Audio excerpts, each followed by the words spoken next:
You gotta love poll numbers. Let me give you some percentages. I'm not making these up. They come from the Gallup and Newsweek polls. 92% of homes in this country have a Bible. 59% say that they read it, at least occasionally.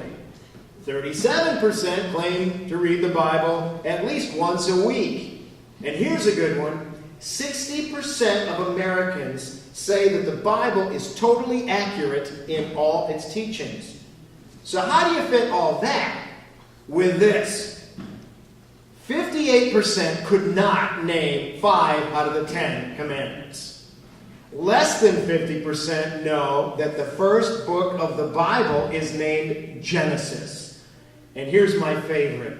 12%, that's 1 in 8 Americans, believe that Joan of Arc is the name of Noah's wife. You gotta love statistics. Here's another Bible statistic, and it's an ouch. Only 10% are thankful.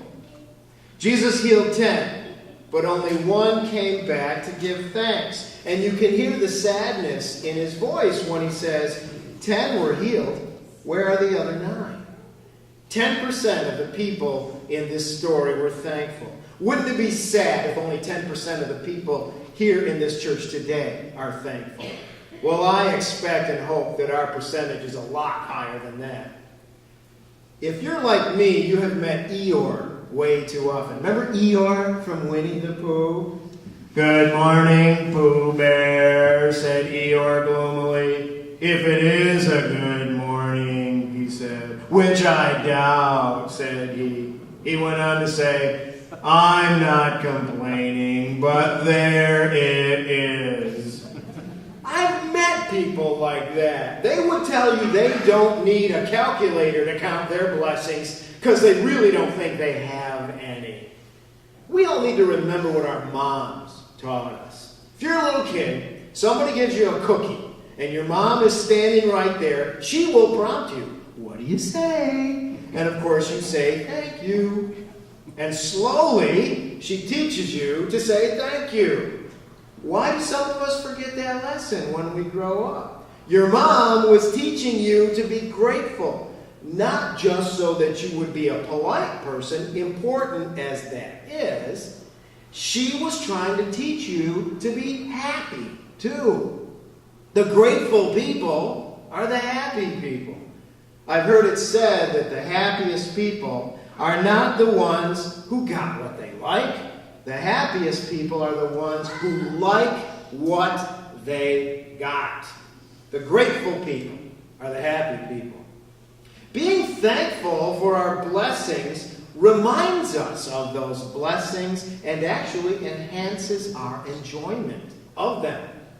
Actually, Thanksgiving is what the life of an Episcopalian is all about. Our central ritual is the Eucharist. And the word Eucharist is the Greek word for thanksgiving. Episcopalians are meant to be all about thanksgiving. Life is good. The people we love are such treasures. Recovering health after an injury or an illness is such a blessing.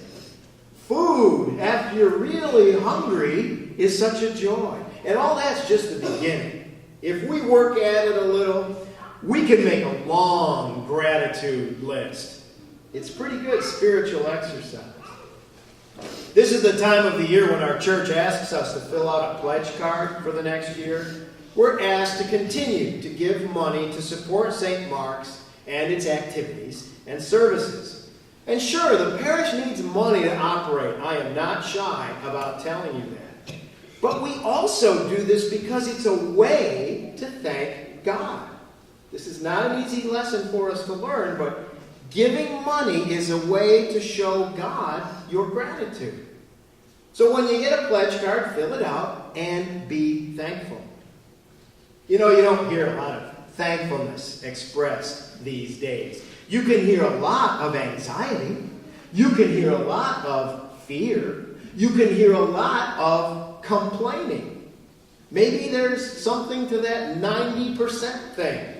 90% of the healed ones in today's story from Luke's Gospel failed to give thanks.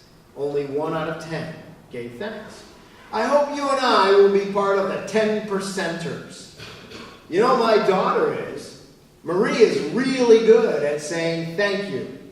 Sometimes maybe a little too good. When she goes to the dentist, we know it's really hard for her. She doesn't like to sit still. She doesn't like to be touched. But our dentist is really great. And the whole time Marie is in the chair, she says thank you about every 3 seconds.